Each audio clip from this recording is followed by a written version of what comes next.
2, 1. All right. Hi, everybody. Welcome to our webinar. We are here today with Amy Sulka, who is not only an amazing salesperson, an expert on sales, but also somebody I like to call a friend. So I'm excited to invite Amy to talk with you today about closing high stakes deals. Don't we all want high stakes deals? Of course we do. You know, more money, more problems, right?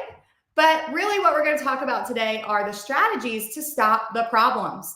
You can have high stakes deals and come out winning, but you have to follow some very specific guidelines to make sure that you don't trip into problems later on down the line. And that's what Amy's going to help us talk about today. So thank you so much, Amy, for coming today. We're excited to hear from you. Thanks for inviting me, Danielle. You are so welcome. First and foremost, let's talk a little bit about you and yourself. You are a Sandler Sales Trainer. You have a record back in the day. You can tell more about that, but a very impressive track record with sales in different industries. And you continue to kind of move forward in those industries while you also are a sales trainer for Sandler through your own business. And so tell us about how you got here. And I also want to acknowledge we have a small typo. I just can't, my lawyer brain can't not see the typos. So apologize to the audience. We didn't see that in editing. My bad. So not to digress off on that tangent, but my lawyer brain couldn't let that go. Amy, I'm so sorry. But tell us a little bit about you, how you got here, and why this topic is so important to you. Thanks for the question. Well, I'll start by letting the audience know I'm a corporate refugee, and I spent 25 years in the multifamily industry prior to buying my Sandler business. And I have done all kinds of sales. So I've done B2C, I've done B2B. I started out leasing apartments and teaching people feature and benefit selling back in the late 90s. I have been coaching and developing salespeople in various capacities for over 25 years. And in some cases, they reported to me. In some cases, there were formal mentorships, informal mentorships. And what I learned was that I really loved developing salespeople, but I didn't enjoy managing them as much. So when the time came for me to figure out what was going to be the next evolution of my career, I started looking in the performance development space. And I was like, how can I do the parts of the job that I loved without the parts that I didn't enjoy as much? And so I got introduced to Sandler. To be completely transparent, I was not trained on Sandler prior to buying my business. I had been professionally trained on several other methodologies. And so I spent about 6 months in due diligence trying to understand how was Sandler different from other methodologies I've been trained on, and can I undo my old ways of selling and adopt this new methodology? Now, I was very successful as a sales leader and as a salesperson. You know, I made tons of commission money. I won consecutive awards for, salesperson of the year. I went on all the trips. I got some great photos on beaches and stuff like that. And so I thought that I knew everything there was to know about sales. And then I became humbled when I got introduced to Sandler and realized how many bad sales behaviors that I had myself. So I had success, but it started to become apparent to me how much money I had left on the table in terms of commissions, missed commission opportunities. Because as I was going through the training, when I was in my due diligence, I was thinking about specific deals that I had lost and where I had lost them in the process, and why I had lost them in the process. And I started to get mad. I got mad. Ruminating? Huh? You start ruminating? Oh, man. I got mad that I didn't have this methodology 10 years ago. And then I started learning about our sales management program. And I was like, oh my goodness, I was a sales leader developing, I was basically out there recreating the wheel because I didn't know that all of this process was already created. And I could have just adopted it. And I was confronted with the embarrassing realization that the stuff that was here was better than what I had been creating. So I started to get mad that I didn't have this methodology 10 years ago. So it became apparent to me, yes, I can adopt it and undo some of my old sales behaviors. And so I had to learn to rewire. And that's something that I have to work with some of my clients, is rewiring some of those behaviors. But because I've done it, I'm the success story of the product, basically. That's wonderful. So I just absolutely love this, because I think too, we always see when the things go wrong, right? We try to help on the front end. That's why we're doing this webinar. We want people to have better practices so they don't have big problems later. But typically, especially from litigation background, it's the breach of contract, failed to deliver, overcharged, overpromised, underdelivered. Sales doesn't know what production is doing. Production doesn't care what sales is talking about. And it's like this really gnarly place in operations where if this end-to-end process is not a combined view, like a holistic view of sales, not just getting my commission today, but ensuring that the relationship with the customer or client is successful. Why? Because they will repurchase and they will continue to be more of a lifetime client than just a one and done, or somebody else's problem here in just the next 2 months when they onboard to production, right? So I love this. I think it's really exciting. So what we're going to talk about today is, how do you qualify prospects in high stakes deals while still setting clear expectations? A lot of times in high stakes deals, we get excited. Big fish, big client, big whale. Yes, yes, yes. And we may not stop to follow the process because we're so excited about the opportunity. So we're going to talk about that. The second thing we're going to talk about is the effective strategies for handling objections without overpromising or creating future disputes, right? You can give a little, you can have sales fluff. That's perfectly legal and legitimate to try to induce a sale, but there's a fine line, and we're going to talk about what that is. Building and maintaining trust throughout the sales process, ensuring transparency to prevent misunderstandings.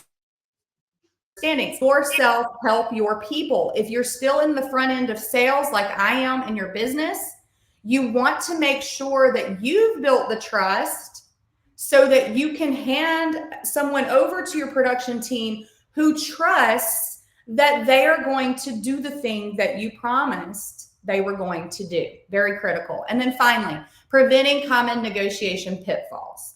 And how do you ensure that sales agreements accurately reflect the discussions, reducing disputes later? So this is so exciting for me. I'm like, just give it to us, Amy. What do you have for us? So let's hit the first question that we have for you today. What are the key strategies for qualifying prospects in high stakes deals? And maybe start first with, what would we consider a high stake deal? Well, that's going to be different for every business and every industry. So we probably would have to start by understanding who is our ideal client profile.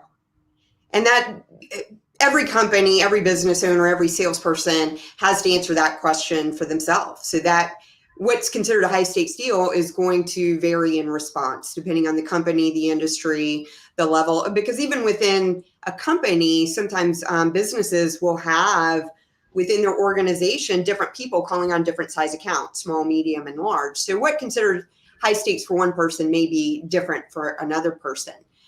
I think when we're looking at this question of how do we qualify prospects, I think we first have to start with, what does it mean to sell using a process, right? So when we're selling using a process, we are facilitating a process to help the buyer discover at each stage if they want to continue the discussion. So we're qualifying them to determine if we need to close the file or if we both want to continue the discussion. The buyer isn't the only one who gets to decide that when we're selling using a process.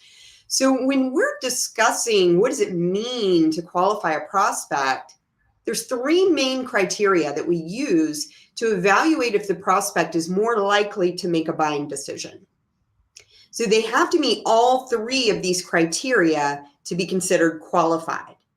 But here's the problem with salespeople. Most of them are so anxious to close and ask for the sale that they skip steps in qualifying. So when we experience issues like we can't get to the decision maker, we're getting ghosted, we're getting think it overs, we're getting stalls, pushback, pricing objections, long sales cycles. These are all things that happen when we aren't using a process and we haven't properly qualified the opportunity. Because if we give the proposal or the demo or the engagement letter, whatever that last step is in your world, if we give that too soon, that's our leverage. And so what happens is we'll hear things like, oh, well, this all looks good. Let me, run this by the CFO, or let me run this by my spouse and get a final approval, make sure everything looks good. And we'll get back to you next week and wrap things up.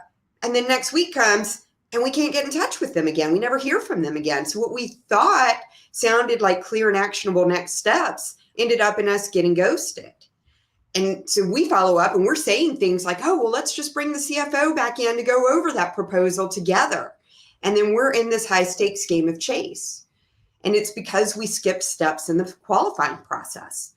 So the first step of qualifying is assessing whether the buyer has a compelling reason to do something different tomorrow than what they're doing today. And we typically refer to this as pain. And pain shows up in four ways. We've got pain today, which is the most urgent need to do something different. We've got pain in the future, which we call fear. It's not affecting them yet, but it's on the horizon. We've got gain today, which means I can't take advantage of an opportunity if I don't do something different. And then we've got gain in the future. Now, once we've confirmed that they have a compelling reason to do something different about their pain, then we need to figure out whether a budget already exists already for this initiative, or whether they need to go find money to solve the problem. And you see, people either talk about money too early or too late in the conversation. You talk about it too early before you've established their pain, and the prospect doesn't understand the value. You talk about it too late, and the prospect's already made their decision, while the seller is left trying to give a cheaper option, reduce the scope, or we're negotiating away the margin to get the deal. Mm-hmm. And so if we understand ahead of time what the buyer is willing to spend to solve their problem, then we can co-create the solution within their budget, or we can disqualify them. Fantastic. When we're disqualifying them, we have to be willing to walk away from an opportunity that's not going to close. So the buyer in this stage, the investment or the budget step, has to be both willing and able to make a financial investment. But in many cases, there's also a time or an effort investment that needs to be considered as well. So can they be willing and not able? Sure. I mean, have you ever had a great meeting with someone who's not a decision maker? They can be willing all day. Yeah, they love you, right? They're like, oh, you're going to solve all my problems for me. I just have to convince somebody else to pay you. Yeah. And can they also be able and not willing? Of course. I mean, these are questions that we have to understand when it comes to the budget. And then the final step is we need to understand their decision-making process. How do they make decisions such as this? Who else do they typically consult before they sign any agreements? When will they make the decision, et cetera? So when we send out a proposal or an engagement letter or do a demo, and then we hear, oh, we'll just run this by our CFO for final approval and get back to you next week, and then we don't hear from them again, this is why this is happening, is because we didn't ask enough questions to understand their decision-making process before we sent the proposal. Because once we send that proposal over, it's done. We're not getting any more meetings typically. Typically, it's so true. And we've had this pain point as well, especially being in legal, right? Legal has to be approved all the way up the chain. This is not a purchase that can happen at a lower level. And so it's a struggle to get into some of those conversations, like you mentioned with high stakes, where you really want that target client. You can help that target client. You know that the pain they have and the solution you have is a good fit, but they have to be willing, ready, and able to consummate that transaction. So critical. You also said something about qualifying whether or not to continue the conversation. And so you can decide whether to pursue that or not. But the other thing I thought when you said that was, yes, and we have a saying here at Sage, not all money is good money, right?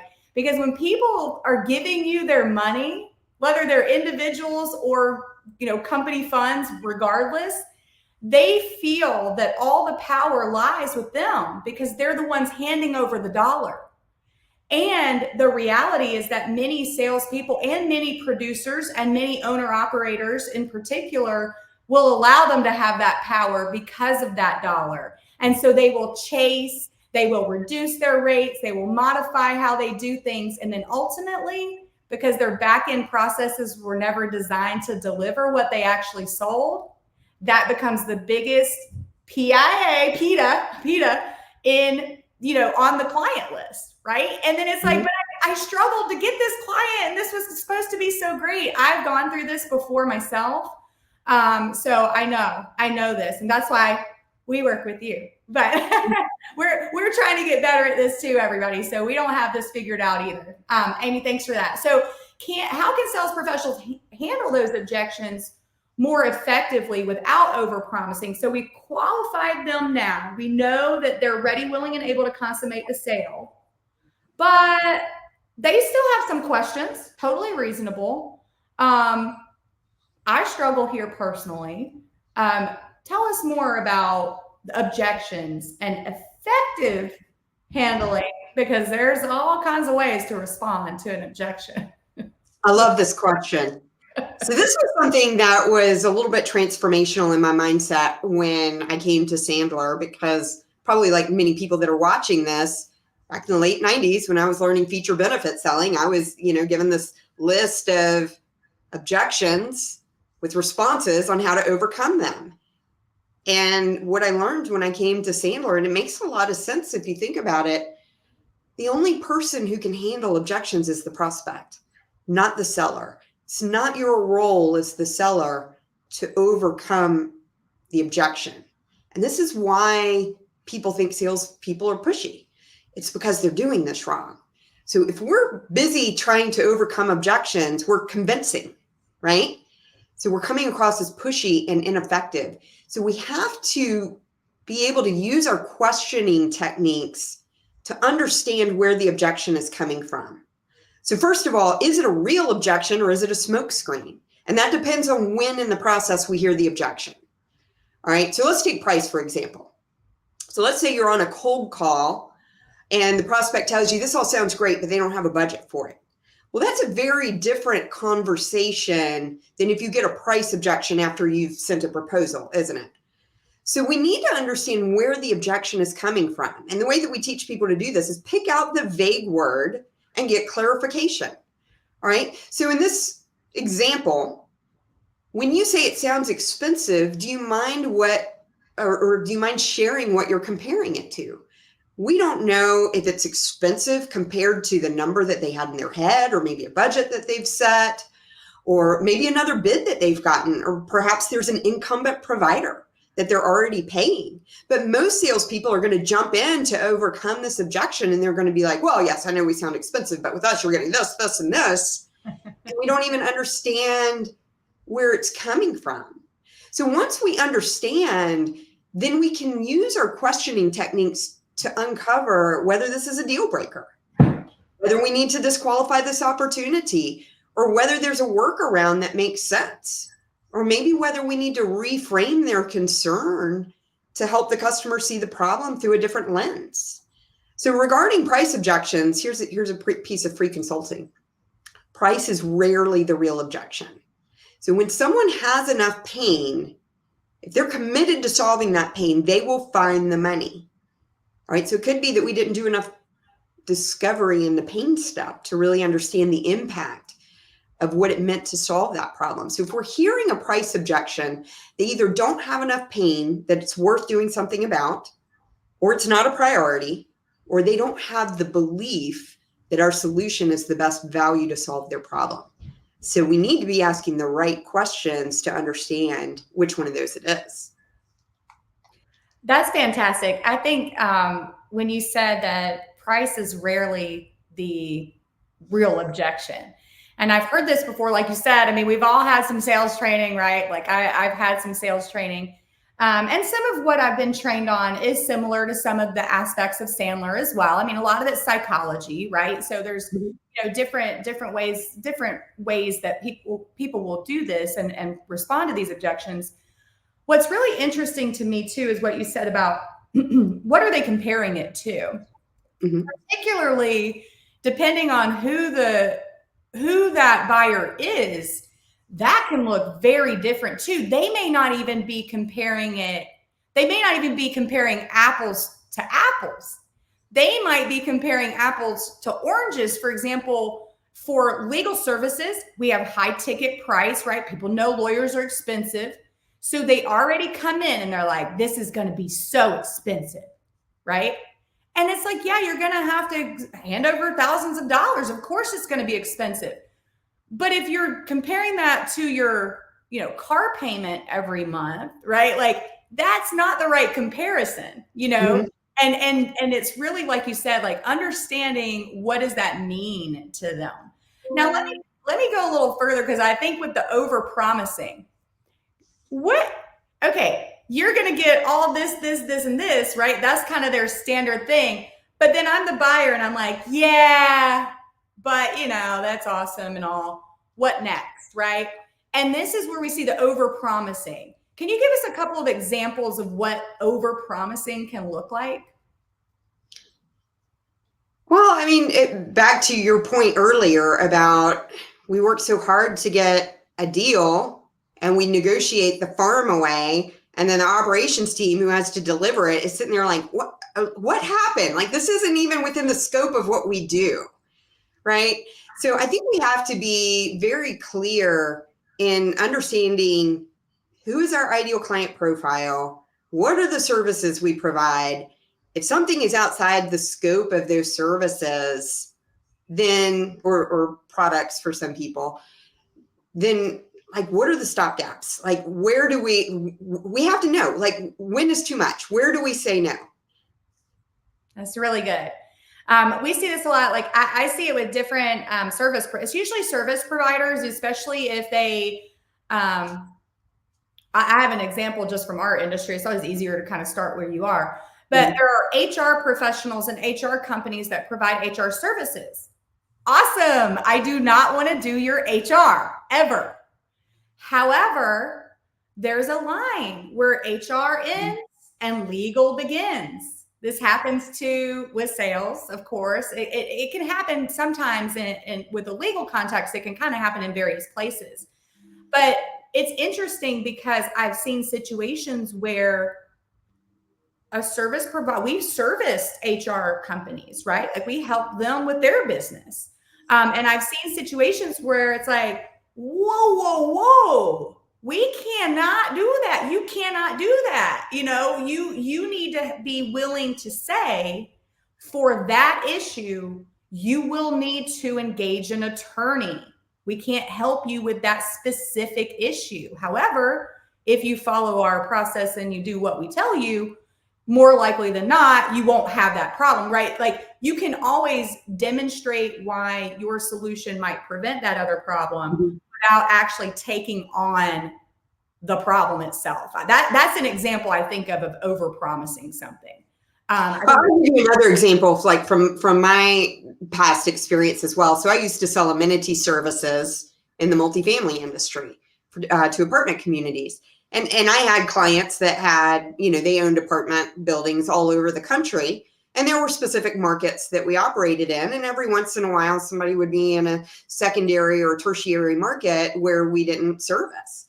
And, I, as the salesperson, wanted the commission, right? And so I'd be like, look, they are ready to sign. We just need to open this market. And so, there was this gridlock between sales and operations, because operations is like, we're not going to staff and, hire a district manager and, send people out there for, this 200, like, it doesn't make sense, for this one apartment community. Like, you need to get 5 or 6 of them on board, and then we'll talk about whether it makes sense. And so they kind of kept me in check, but that didn't mean I didn't, push my boundaries and try.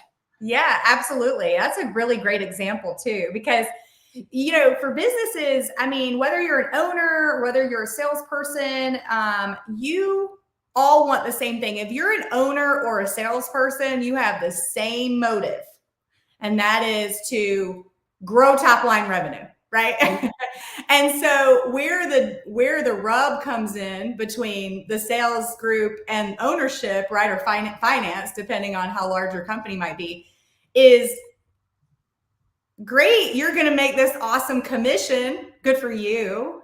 But as you push our margin down, you become a lot less valuable to our business. You may be making money hand over fist, but your future projections for income, particularly here, right, those are kind of shorter, right? Because if the salesperson continues to push initiatives that don't make sense and impact the bottom line in a negative way, they become a liability and a big risk, right? And so once the risk and liability is more than the benefit, the salesperson is out of the gig as well. So if you're listening to this and you're a salesperson, please keep this in mind. You may have great ideas for growing top line revenue. Let's make sure it makes sense on the bottom line so that you can show the value to the company for why you want to go in that direction. That's very, very interesting point. So trust is critical, obviously, in sales, right? We got to trust the people we're buying from. It's the used car salesman. And no hate. I got car dealerships in my family. My uncle was in the car business for a long time. My brother was in the car business for some time. I love car salesmen, but that's the typical, pushy salesperson that we kind of think about. How do you build and maintain trust through the sales process while you are still being transparent, so that you can avoid those misunderstandings later? It's a great question, and one that I get asked a lot. So let's start with, there's a difference between being a vendor and being a trusted advisor. So can we agree on that? We do agree. And so what do you think that difference is? Well, I mean, a vendor is like a commodity, right? Like, I can go find a different vendor. I can plug and play. We get this with lawyers all the time. There's another lawyer down the street, right? But a trusted advisor is someone who's going to keep it real with you and let you know when maybe you're not thinking about something the right way. They're not always going to be a yes person, like the boundaries you were talking about. The trusted advisor is going to be someone who ultimately is willing to tell you something, even if you don't want to hear it, because it is, in fact, in your best interest.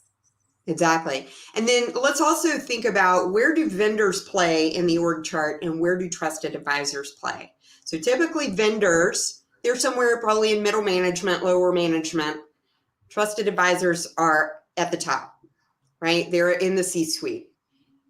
So what is the difference? Like, how does someone achieve that a trusted advisor status? Because that's what we're all going for. Like, I asked this question in my sales trainings. And I'm like, who here thinks they're a vendor? No one ever raises their hand. They all raise their hand on trusted advisor. So we all, as sales professionals, think of ourselves as trusted advisor. So what's the disconnect then that our clients aren't seeing us as trusted advisors? Well, we have this term at Sandler that we call equal business stature.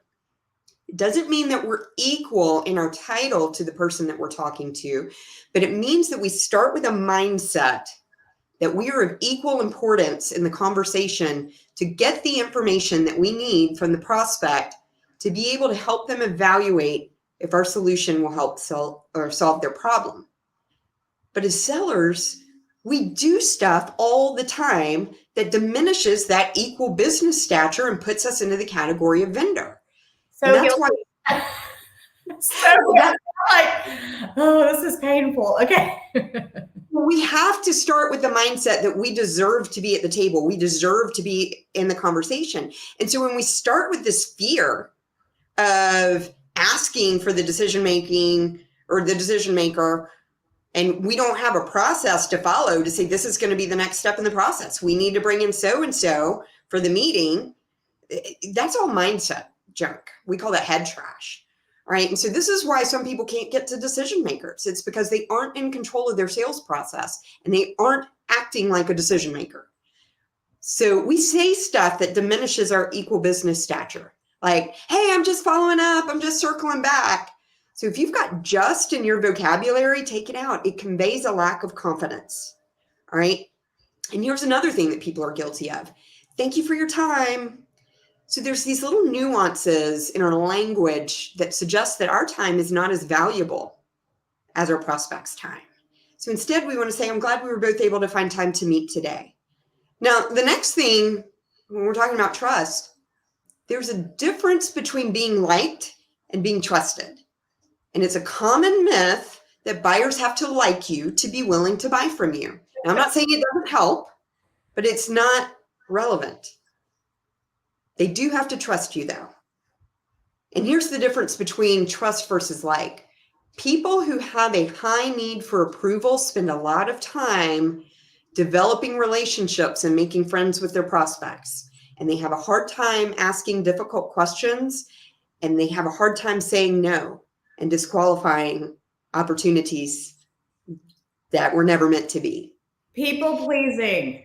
People right. pleasing, you know. Sorry, cut you off. No, you didn't. Yeah. So then once they've invested all of this time developing the relationship, they've now created a conflict of interest because now they've made friends with this prospect and they don't know how to transition this conversation back into a business opportunity. So that begs the question then, if I don't have to get the prospect to like me, then how do I establish credibility?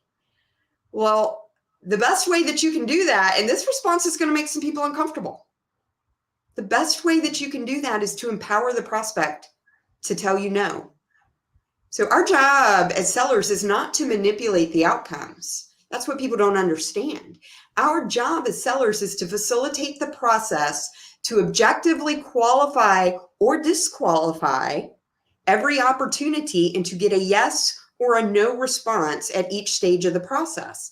And so we do this through a technique that we teach called the upfront contract. And we tell the buyer at the outset of the meeting, look, we don't know yet if this is a fit. We'll figure that out together by the end of the meeting. Now, if one or both of us feels like it's not a fit, let's just call it out and agree not to waste each other's time. Does that sound fair? And who's going to say no to that? I mean, it takes the pressure off of the deal. And have I now diminished my business stature or have I elevated my business stature? Oh, yeah, you definitely elevate in that situation. It's a big trust builder on the very front end. Yeah, absolutely.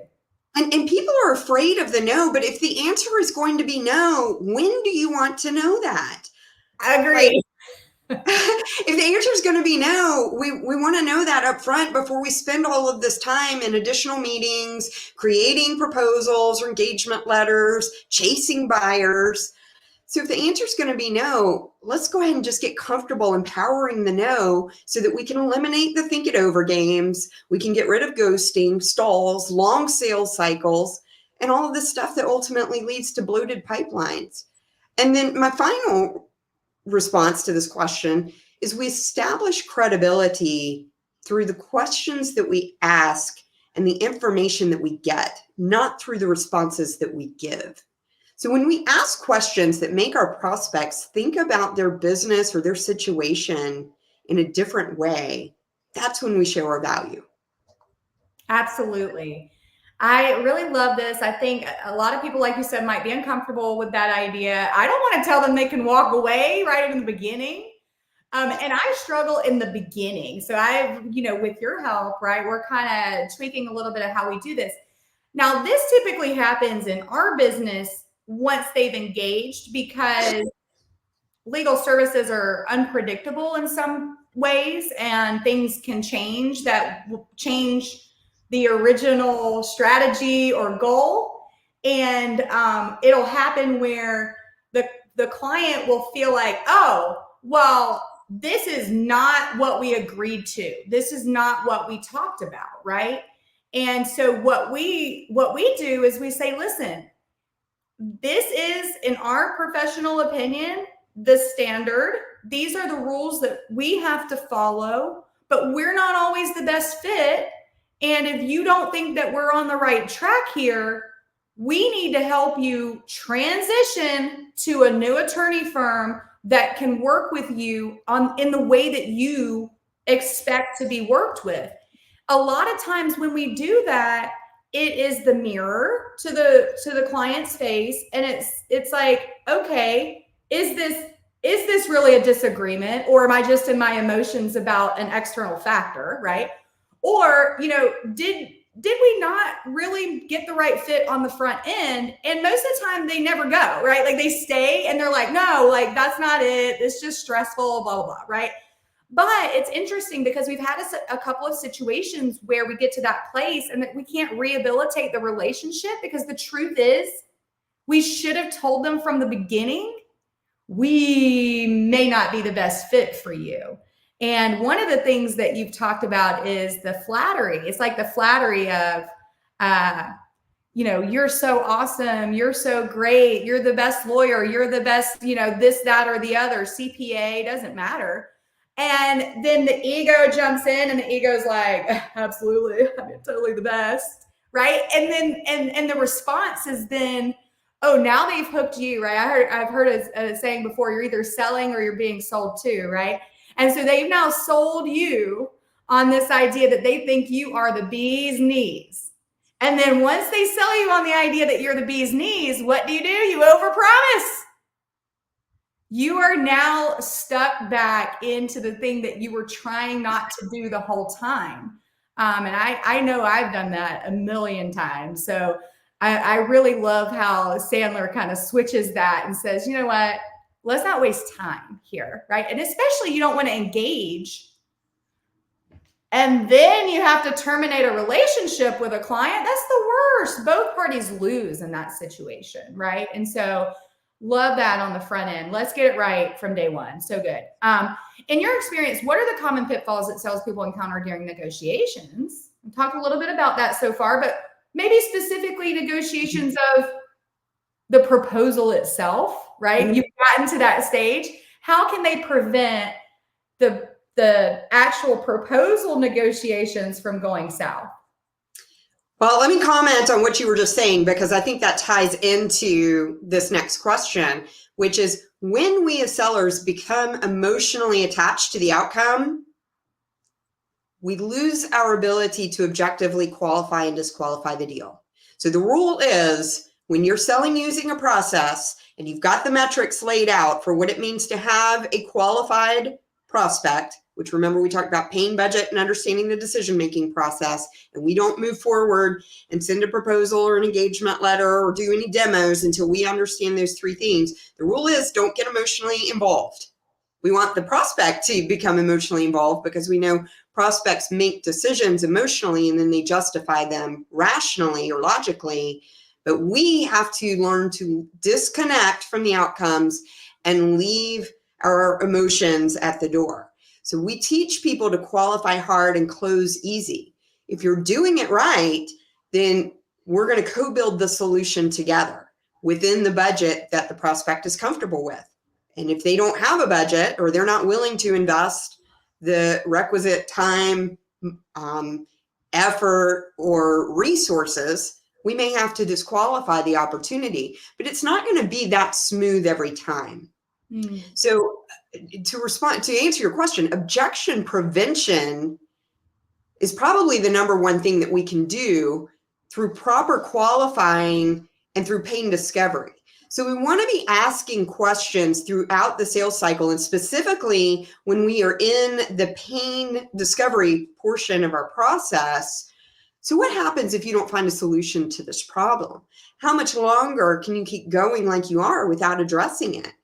Because our number one competitor is status quo. The buyer does nothing. And that's in every industry, right? So sometimes we can't avoid it. And despite our best efforts, we're going to get passed to a procurement department or to a buying committee or to a technical buyer who has no interest in the value that we provide.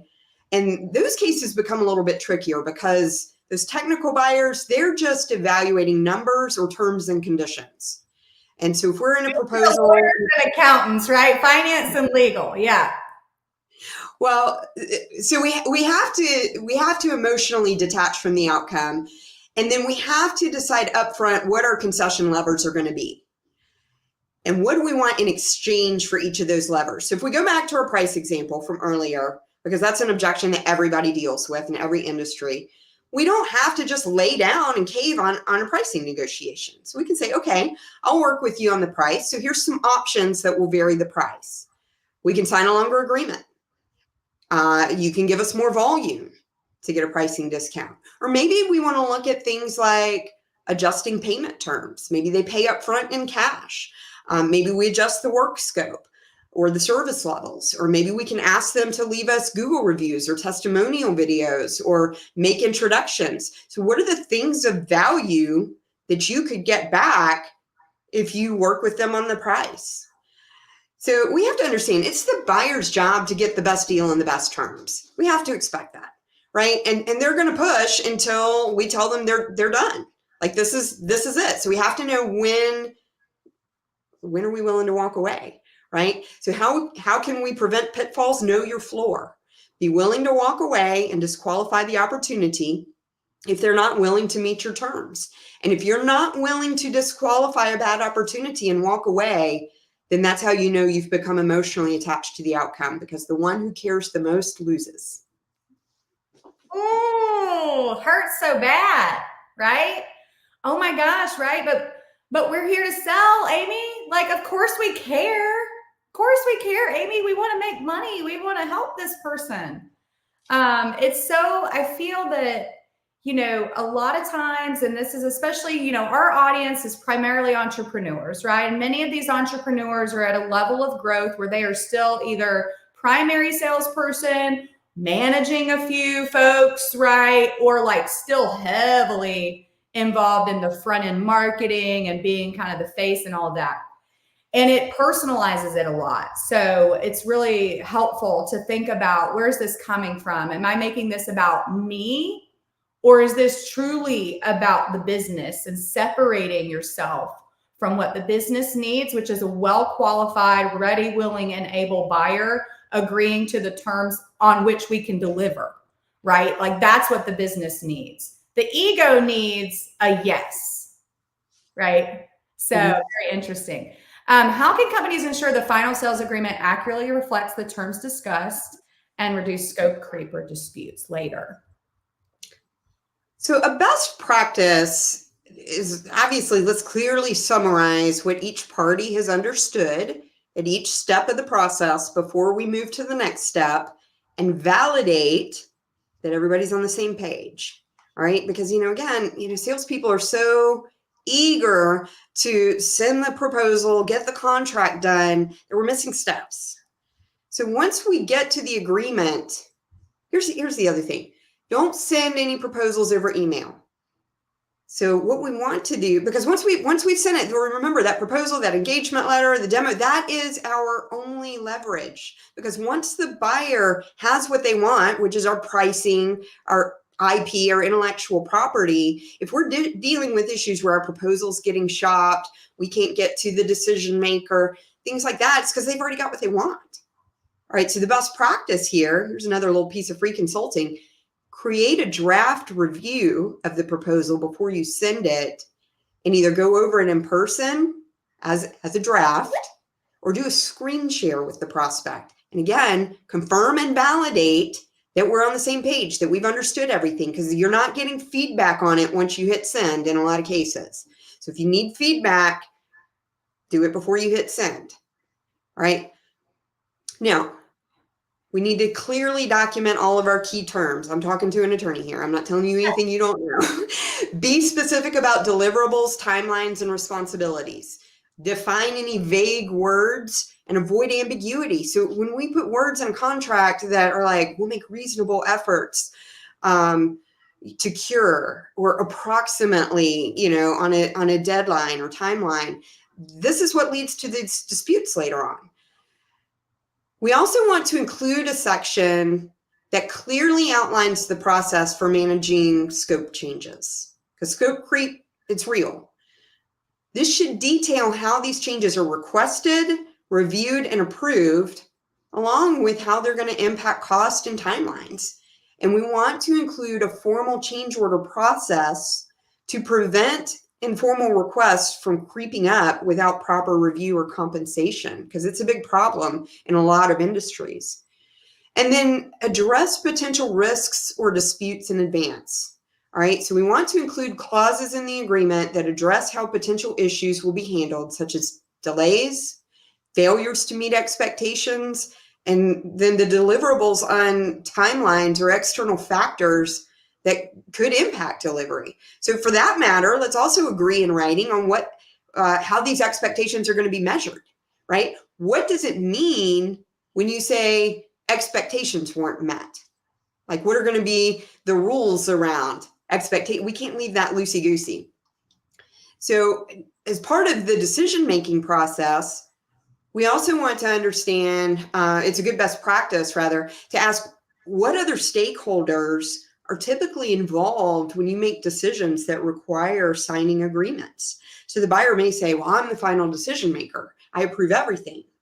Okay, so we might say back to that, so you don't have an accountant or a business partner or an attorney or a spouse who you consult with or run things by. And we call these technical buyers. So even though they may not be the decision makers, they can give you problems with red lines or invoicing and payment terms, indemnification clauses, termination policies, insurance requirements. So if these things are going to be issues, it's better to address them before we get to that contract stage. And so we can just ask, okay, well, tell me, you're going to send this to your attorney. What are they going to be looking for?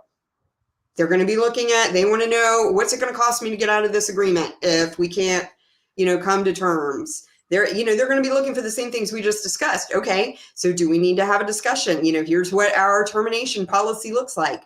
Do you believe that this is going to come back? Let's go ahead and address it before you send it.